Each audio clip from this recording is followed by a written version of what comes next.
Hey, gang. Did you want to be sad right away? You know, it gotta slap you with the feels. 36 Yes, in. it is. And I forgot. We even talked about how all of us roughly seen the last, first 2 seconds of the next episode last time. But Mike mentions it every time we have a break. And I am realizing it as well.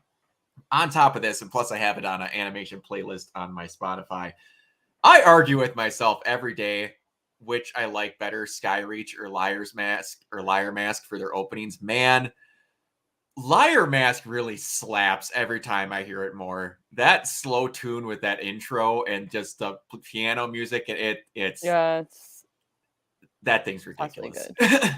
I'm the more I listen to it, I think I'm leaning slightly towards Liar's Mask.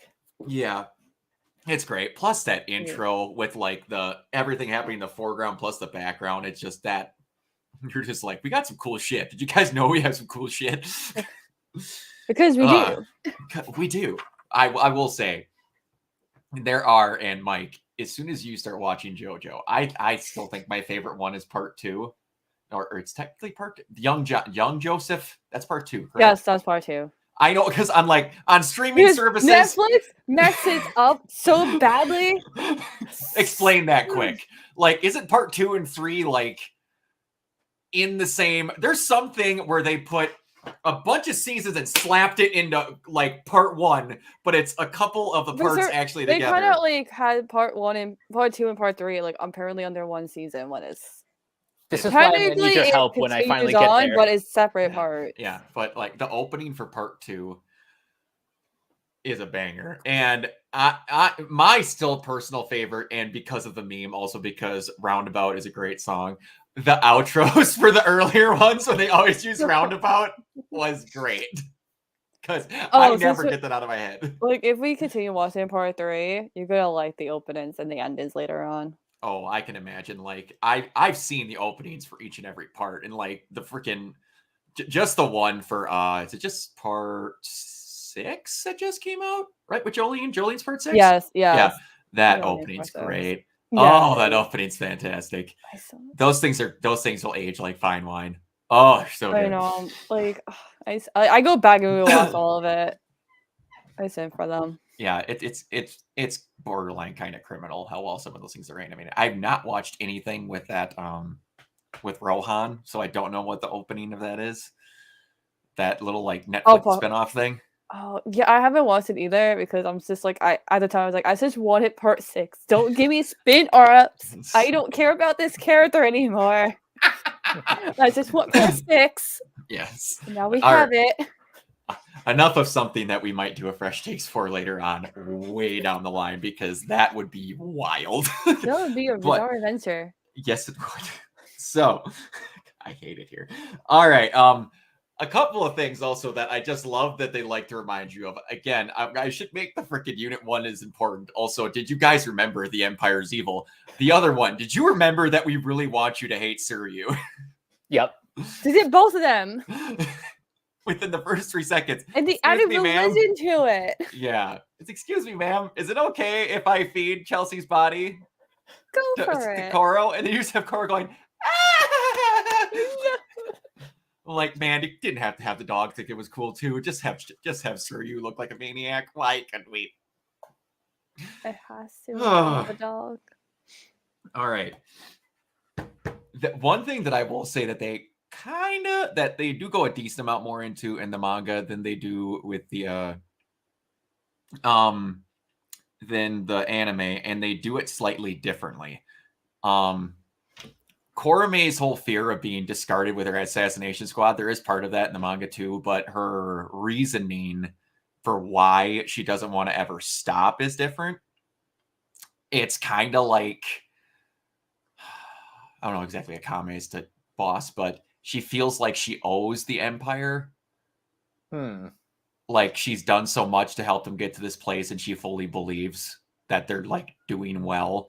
She feels that like all of her friends and people that have died around her, if she stopped for any reason, it'll be all for nothing. It'd be all for nothing. Yeah, she's very much got that going on for her. And that. So she has like a essentially a life debt to the Empire. Yeah, to a degree, that's kind of what it boils down to, and that's more of how it feels in there. And which I'm okay with both because honestly, it is survival of the fittest. You're not going to do for us. You know, information. We're going to kill Yeah. you. You still So get the same premise. exactly, it's just slightly tonally different. It's like different wordings for it. Yeah. So, what do you guys think of our newly, mostly short-lived group of weirdos? Is this the They're group dead. is this the group they were talking about where they had more development in the manga? Nope. This one, nope. These ones are in for just as long as they are in the manga. Okay. I just want to make that clear. Nope. It's just for the cool fancy moves. Yeah. And it's like, I mean, they're in it a little longer because like in the manga, when they first meet Bullock, they're actually at like some fancy party where a bunch of people are there, like Delatrasses and stuff like that, like big important people. And then they do stuff with the Rakshasas later and other things. So they're technically there for longer, but it's not like they got like important story beats cut. They're just, you want to see the fights. We don't need to expand about how much farther this goes. Fair enough. Yeah. So they are the 4 Rakshasas, and we haven't seen it yet, but one thing changes a lot with one of them, and I'll tell you about it after the scene comes, but my goodness, one of them, it might be the horniest character in the entire show. Oh boy. Really? If they would have kept the stuff from the manga, because in the manga, that girl might as well be in the Sahara Desert at all times because she be thirsty. Speaking of thirst, this episode is a love appreciation post. Mm-hmm. Honestly, yes. And I was like absolutely here for it. I was like, wow, we're giving him more fucking time. You get to see that Crosstail's actually cool as shit. Right? And Yeah. used correctly. I love how it immediately went from cool. All right, he made a spear out of it. That's fine. And I'm like, that's weird, normal, minor anime-ish. Then he throws it into him and it strangles his heart. I'm like, all right, yep, we're still in anime. But halfway through that fight, Masao, what ancient technique from what He family uses does a JoJo secret technique right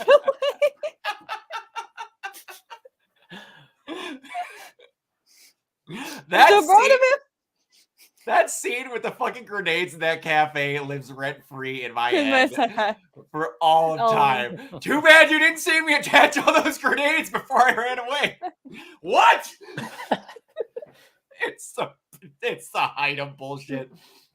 Slight tangent. Me and one of the admins from our Ruby group, he was like, we're going to sit and watch JoJo because I've read it, but I haven't watched it. I'm like, okay. So then we get through part 1, and part 1's outside of a floating head fighting with lasers on the bottom of a ship. Okay. That's it. That's kind of part 1 in a nutshell. It's pretty bog standard. Then within 2 episodes, he's running away within the blink of an eye, attaches 19 grenades to this thing, and just runs off. I'm like, what show am I watching? Wait till like you get down the road to like part 4 and part 5 because like that's nothing. I've already heard stuff about like dumb stuff like Mista's gotta feed his bullets and like properly care for them because they're sentient beings. I'm like, what the hell is this? It gets more bizarre as the adventure goes on, as you can tell. If you guys do not care about spoilers, because half the time they kind of can't spoiler it, watch the 2 best friends, LP, Masao, you'd greatly appreciate it, of JoJo Eyes Above Heaven. The I want to say it was a PS2 game, but it's basically they go through all the parts all the way up to like JoJolian with that weird multi-testicle JoJo in the future, and they like just intersect timelines and yeah, I'm playing it. Oh, it's great. And it's just Pat goes, wow, the best part about JoJo, I could tell you almost everything and basically not spoil it because you won't know how honestly, yes, I can tell you like about literal parts, and it's just out of context, but it's in context of the song. It is, exactly. All right, so we got to see a little bit with the Rakshasas here, before I forget, of like fighting and that they're really weird. We got to see the first part where outside of, now his name is escaping me, Tatsumi, where you got to see a more, I guess, aggressive rejection of a sword or of Imperial arms. Oh, you're talking about you know, the guy. Abara. Yeah, when he grabs Murasame, and Murasame's like, "Nope, fuck you." Nope. And he's I'm like, oh hell no. yeah, you had this plan the whole time? I did. As soon as you didn't understand how it meant, I knew it wasn't going to happen. And again, most of this was with Lubbock, but that girl, I will tell you, you do not see that girl for the rest of the show. Is she dead? A little spy. No, she doesn't die. You just don't see her anymore. Right, She the spy. appears. She appears as a regular side character from then on in the manga. It's weird. I was not expecting that whatsoever when I read it. I was like, that little itty bitty 1 second character becomes a permanent side character. I'm just like, oh, okay. I guess that's kind of cool. I mean, you had like 6 books to cover since this moment, so I guess sure. Outside of stuff with Verhan, I'm not going to talk about until we talk about it. Love is also the only person in my life that I can see is still even upset that every time he meets a pretty girl, he has to kill her outside of Boss. Yeah, I Because- do kind of feel bad a bit. Can't get The a girl break. that actually would have wanted to date him, and then he had that. There was another girl that was in the cave that was going to try and sleep with him. I'm just like, man, it's it's the me of an anime character. Oh, I understood that reference. Hey, if one of them would have turned out to be a So lesbian and that's why rejected he's him, your favorite character. Now it makes sense. he's up there. He's one of them. He's one of them. It But- makes sense now. Like I said, if he met a girl who turned him down because she figured out she was more into girls, then it would be perfect. That might be a story for a podcast later. But so we need to talk about something. Red strings of fate tying together characters. You mean Okay, the that shipper? character, that whole scene, I was like, this is me and I don't appreciate it. You mean as far I as was the like, I'm police? in this, I'm in this photo and I don't appreciate it. That's literally what I felt the whole time. I was like, man, when does that scene happen? And I'm like going through, I'm like, fuck, I thought it happened in this episode. Oh, it happens in the last like 5 seconds. Did not appreciate it. I've been It was waiting. personally attacked. Oh, I've been waiting because stuff has been happening that I did not mention just to see if you two would comment on it that are like 10 seconds long in previous episodes. One, and it'll be the main one that I mentioned. Do you remember after Bro dies and you have the push-up contest between Lub and Tatsumi where they have the girls on their backs? And mine finally just got better and she's staring at the guy shirtless and she stares at Tatsumi and blushes quite noticeably. I mean, bitch, I would have too. I think I know where you're going with this. I'm just saying. I mean, I won't get mad at they end up together. I mean, they're now, they have fate now. They have fate now, and that is also in the manga. It is literally there on the side of a mountain. It goes, "Hey, you two should fuck," and it walks away. Why is this random character me? I do not appreciate this character.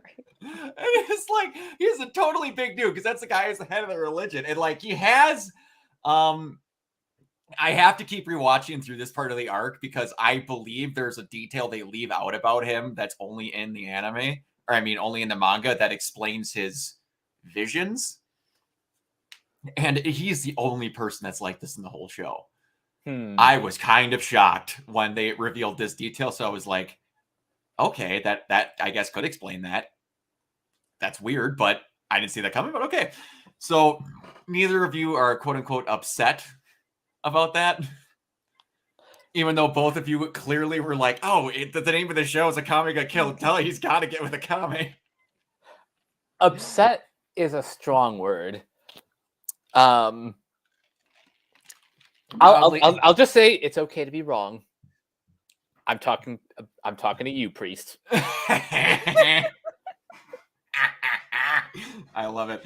Oh boy, I mean, that man. I'll be a little bit disappointed, but I wouldn't be like super mad because like they are cute and like you see that like there are signs that they obviously like each other. So I won't be too mad. Yeah, I'm just saying, it's okay to be wrong. It's okay.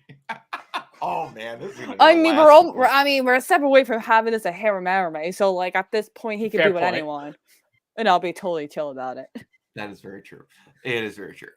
But like I said, we still got some episodes, so we don't know what happens. I was just very much waiting for the first definitive, hey, you're dating that person.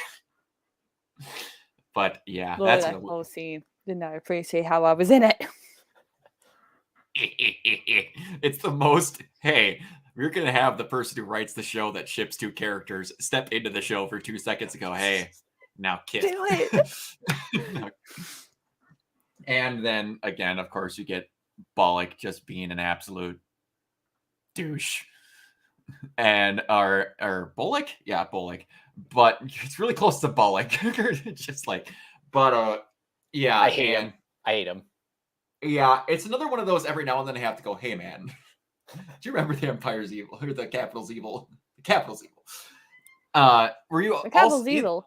It is. Were either of you? Spice we'll listen to it. I guess we could. Were either of you expecting to have 3 of them, the demons, off in a single episode? Considering we have 7 left with this one included. Well, the dead giveaway is that they didn't have Imperial arms, so yeah, naturally, by main character law, they have to die. And also, I don't even think, outside of them saying it to each other, that they even mentioned what their names were when they were introduced to the Jaegers. Oh yeah, yeah. that happens too often in anime. Where like, unless they are just like a boastful, like charismatic character, you'll never actually learn their name if they don't say it. Yeah, and they'll be like, here's characters you're gonna see for 12 episodes, and they're just like, where are they going? Wait, you're gonna wait for them to say each other's names before? Like, that's not even an anime thing sometimes. Like, just in shows where you're like, yeah, that dude's a badass. Who was he? You'll find out later. The name's not gonna change anything. Like, all right, but yeah. Any questions that you'd like to ask? I think I'm good.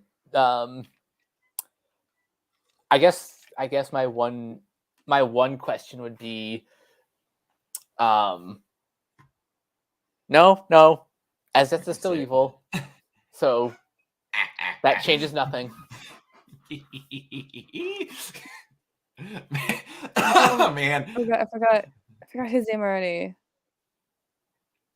He knows that like Kurome is like not doing well. Oh, Wave. Wait, okay, Yeah. that moment I was just like, am I really gonna ship them? I don't know why. I was just sitting there like, am I really gonna ship this? It's basically the same thing as shipping Tatsumi and Akame. They're I know that's why I borderline was the like, same am I really couple. doing this? Am I really going to do this? Hey, there's nothing stopping you. There is nothing stopping you. They are cute couples. They're out of context. There is a line that Akame says in the manga that says, "No man or no human or thing is cuter than my sister Akame." Thanks. I'm glad that she's evil, but nothing is cuter than my sister. She's adorable. I will give you that. She's adorable. A little bit of a freak, but she's adorable. But yeah. Oh yeah, they know that, and that is one thing that is played up more in the manga than other things. And we'll get to that when we get to the changes episode, which that one's going to be a big one. So I'm kind of excited about it because I do not know what some of your opinions are going to be on some of that stuff. But anyway, like I said, if we're kind of done, then I guess we can head to the next one. Mike, go ahead. You guys can find me on Twitter at CaptainK42. You can check out my quick thoughts on letterboxd.com/CoachK42. And you can find me in all the various Facebook groups just at my name. You can check out Renegade Pop Culture on Facebook and Twitter at Ren Pop Culture. You can also find us on Podchaser and the Banana Meter. Listen to all of our podcasts on Anchor, Spotify, Apple Podcasts, etc.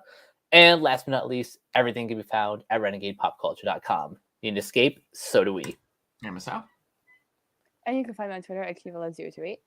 And you can find me everywhere at Organoid0. All right, everyone. We will see you on the next one. Peace.